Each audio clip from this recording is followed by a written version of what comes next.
后来继续要来讲，这个经济发展甲生态保育正歹两全。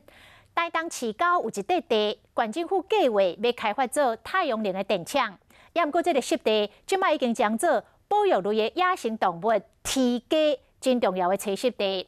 环保团体是呼吁县政府保留湿地，或者天鸡会当安心生产后代。 真好奇，安尼看来看去，是一个新为后壁行过。这条路袂输是伊的表演台，这条真水的鸟啊，都是天鸡。话讲天鸡，较早有真侪人伫掠，数量差真济。即摆已经是第2类珍贵稀有的保育类野生动物。每一年的4月份到5月份是因的生产期，其中低本湿地就是因真重要的活动范围。一个很隐蔽。 很重要的一个繁殖基地，所以它可以在10公顷的面积里面，我们调查的范围里面，就可以找到13个巢。台东大学教授去年进行调查，估计一年可能会超过1000只的天鸡囝伫遮诞生。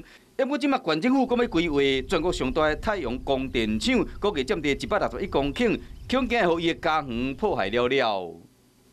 如果说做这样一个大面积的这样的一个开发，那对于他们的一个生存来讲，那就会造成相当大的一个威胁。